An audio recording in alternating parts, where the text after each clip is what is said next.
இவ்வளோ தூரம் நடந்து வந்துட்டோம், காட்டில் அடிச்சிட்டோம். ஏன்னா சவுண்டு கேட்குது மத்தாய். ஏன்னா அந்த சைடு ஏறி இப்போ அந்த மாதிரி போகும்போது தண்ணி டிஃப்ரெண்ட் டைரெக்ஷனில் போணுச்சு. ஸோ இது உள்ளே தான் இருக்கணும், இது உள்ள அந்த தோட்டம் உள்ள. முதல் இந்த கொகைக்குள்ளே போடுறோம். முதல் இந்த கொகை மசோ மசோ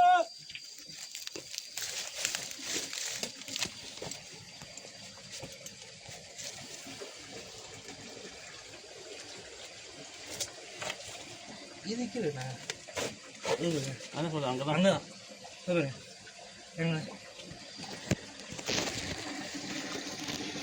அங்கே தண்ணி இருக்குது, அது வைக்கிறதா இந்த ஈஸாக தண்ணி சமகாலமாக போகுது தண்ணி. ஆமாம் ரொம்ப அங்கே தண்ணி இங்கெல்லாம் வந்து ஒன்றும் இல்லை, இது சும்மா நம்மளால் தண்ணி போடுறது தான். ஸோ தண்ணி அங்கேயும் இங்கே ஊற்றுறது தான் அந்த சவுண்டு. இதான் கோகை. காட்டுக்குள்ளே மிருகத்துக்கு தடுக்கிறதுக்கு இங்கே தான் பதுங்கணும். இந்த கல்லை இப்போ சாய போதும் மண்ணாக தரிஞ்சு கிடக்குது. இங்கே பாரு, இங்கே பேலன்ஸ் இல்லாமல் இந்த கல் தான் பேலன்ஸு. இந்த கல் தான் தாங்கிட்டு இருக்கு. சரி, இப்போ இந்த ஓட்டை என்ன வெட்டி பார்ப்போம். எப்படி பார்க்குறது ஓட்டை உள்ள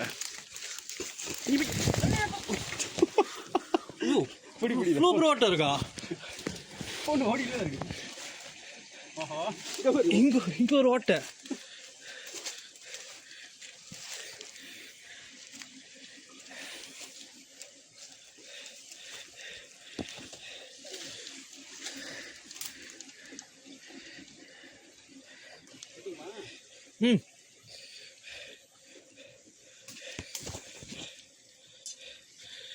இப்போ அந்த ஓட்டையை செக் பண்ண வேண்டியதான்.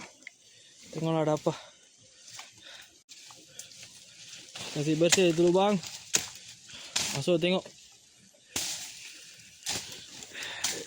எங்களோட ட்ரிப் இதோட முடியுதுன்னு நினைக்கிறேன். இந்த ஜேர்னியில் இன்னும் போகணுமா தெரில. தெரியுதாண்ணே? ஓகே அண்ணா உள்ளே போடாதீங்கண்ணா.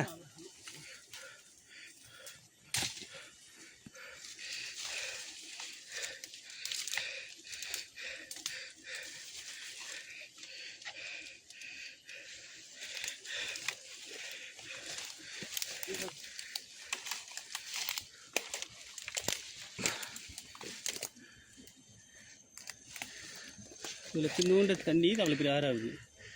ஆமாம் இறங்குமா? இறங்கி தான் ஆகணும் தண்ணி எடுக்கிறதுக்கு. கயிறு அந்த அளவுக்கு தேவை நினைக்கிறேன். கை கட்டு போய் ஏற கஷ்டம்ண்ணா. எப்படி ஏறுவீங்க? பிடிக்க இடம் இல்லையா? கயிறு கட்டிடும். இதில் கட்டிடலாம். ம் தண்ணி குடிங்கண்ணே. தண்ணி எடுக்கணும். தண்ணி எடுக்கணும். என்னங்க வாங்க, குள்ளி உள்ள போக போறோம். மிடில் ரோட்டை எடுக்க போறோம். எங்க ஊருக்கு வாங்க, ஜேபிக்கு வாங்கோ. ஜேபி மக்களே வாங்க வாங்க.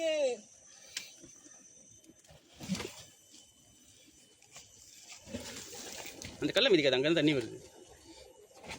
நான் அடிச்சிட்டேன்.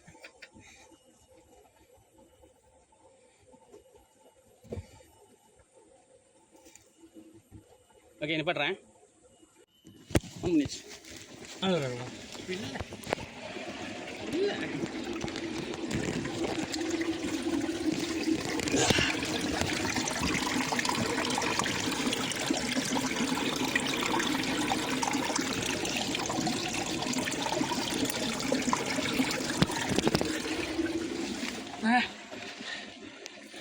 எப்படி வந்து கொஞ்சம் பிடிச்சிக்கோலாம்.